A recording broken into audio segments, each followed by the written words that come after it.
Hello, everybody, and welcome.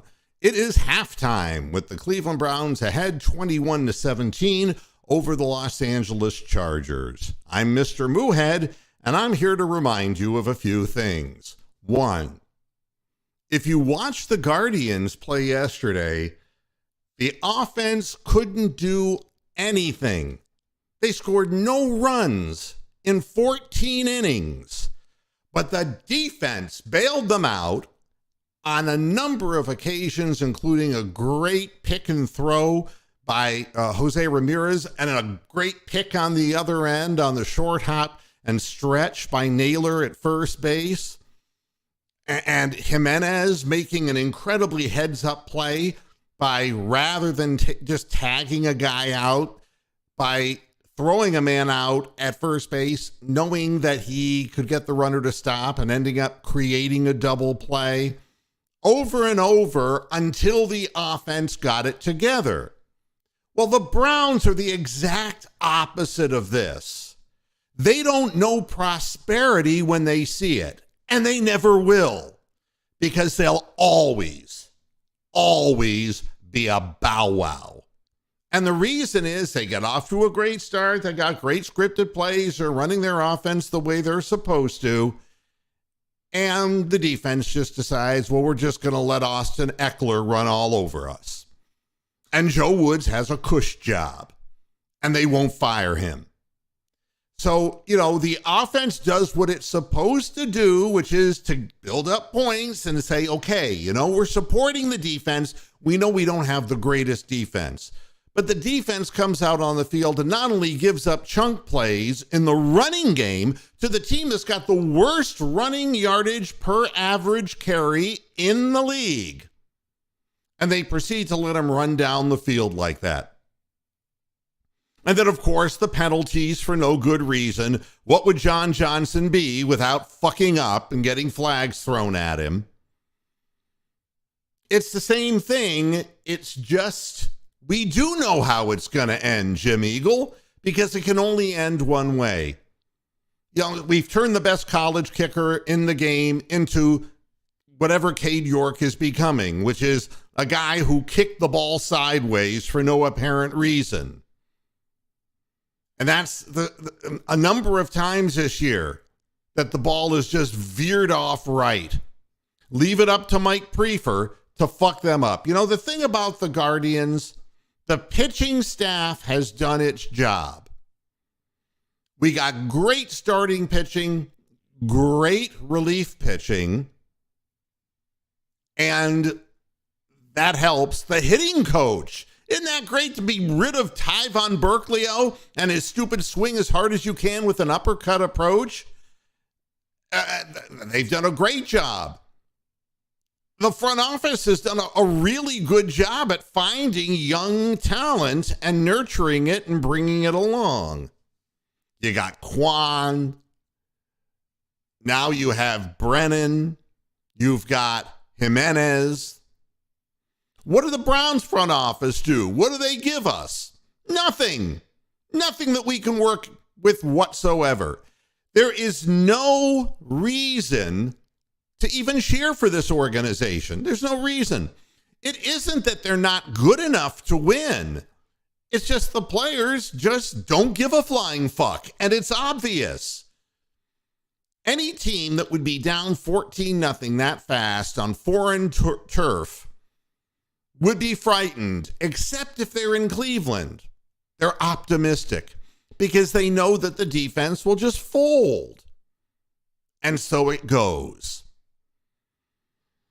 And then when you need the field goal, the guy will kick it wide. So if Cade York turns into Chase McLaughlin, fine. They all have so far. I mean, since Phil Dawson, every kicker we've had has been Chase McLaughlin 1, Chase McLaughlin the 2nd, the 3rd, the 4th. They're all the same.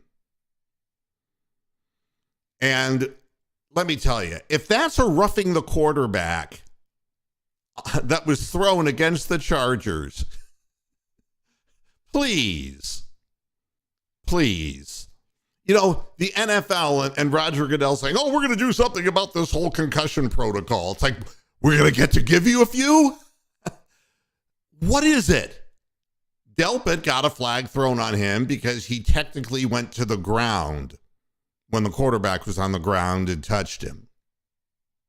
But that was not a penalty at all on the Chargers.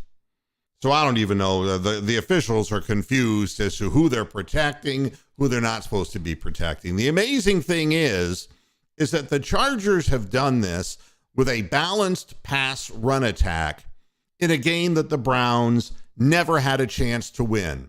No, they have no chance to win. Yes, we're ahead at halftime, but we have no chance of winning this game. And the reason is nobody picks up for anybody else. I mean, you would think that the offense says, we're going to get off to this fast start, We're going to do everything we can. We're going to run that football. We're going to throw the football. We're going to just do what we have to do. And all the defense has to do is stop them a couple times to give the ball back to the offense. No, they can't do it. They won't do it. And if they start to look like they're doing it, they have to do something stupid and get a penalty. And then the offense says, well, this is the same old shit, and the pressure's on us. And once the pressure's on us, then suddenly we go 3 and out. Or we miss a field goal after moving the ball down the field. Nobody supports anybody. Nobody on this team works together and plays together. I'm a Guardians fan because they're playing baseball the way the game was invented. You make contact, you play defense, you pitch well, and you keep your cool in a tough situation. Do you know how easy it would have been after a 14-inning stalemate? And then the top of the 15th, what happened for them to just cave in? But they did not cave in. They made the plays when necessary. You just ask yourself the difference between Terry Francona and Kevin Stefanski. The difference between Willis, the pitching coach, and Joe Woods. It's that the one thing that the Guardians do is they bring up pitchers and they work with their mechanics. So even guys who weren't that good someplace else become better when they're Guardians. But that's not happening with the Browns. No. Joe Woods isn't working with defenders to make them better. We got no defensive line. We're just sitting there watching them run right through us.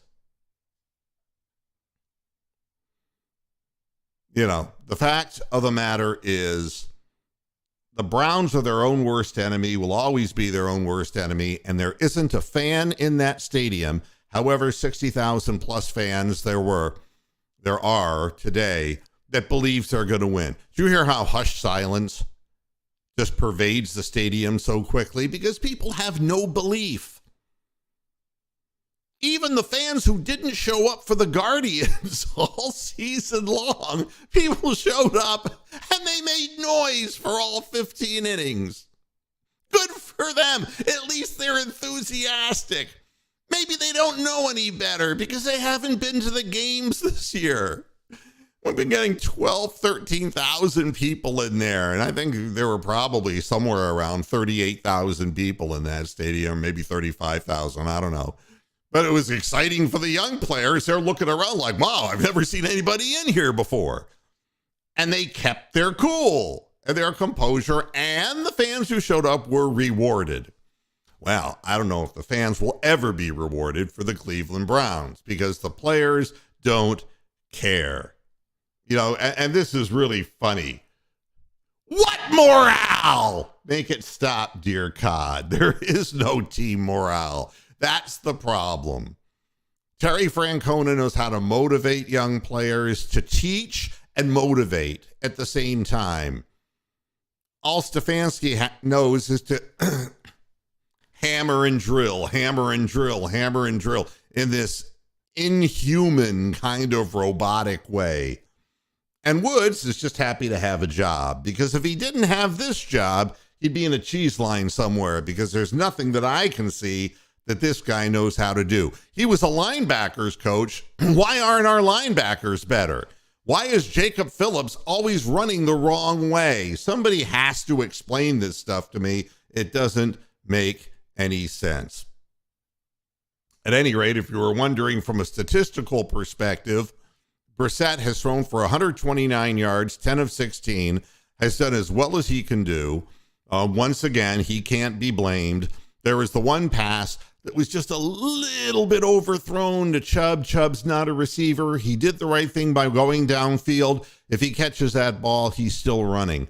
Herbert is 11 of 18 for 133 yards for 1 TD. But the way this whole thing comes out, we've got 151 yards rushing at the half, including Nick Chubb's 95 and Kareem Hunt's 44. But the Chargers have 135. Eckler has 106 yards worth of yardage. It's just unacceptable. Amari Cooper, 5 receptions for 62 yards. Njoku, 3 for 60. The last thing I want to say before my 12 minutes of goodwill are up is I don't know what exactly Donovan Peoples-Jones ever did to Jacoby Brissett, because Brissett won't look at him. The guy's open in the middle of the field, and I've seen it in at least 3 different games, and he doesn't see the ball. I wonder what in the hell happened between those two guys, because it's like he's invisible. He's the incredible invisible number 11 to number 7. I don't know. 7-11, not a lucky roll. All right, everybody. I'm hoping that Woods loses his job at the bye. I'm just going to continue just having fun watching this game because I don't take this organization seriously. And I have a young baseball team that is trying its heart out that I will cheer for, that I'll be happy about. They're going up against an impossible task with the Yankees. But hey, that's what dreams are all about. If they lose, they'll lose because of payroll and all of that, but they won't lose because of a lack of heart. I'll see you after the game on the post-game show to tell you about how we lost. Until then, hasta la vista, pass your heads, and go Browns.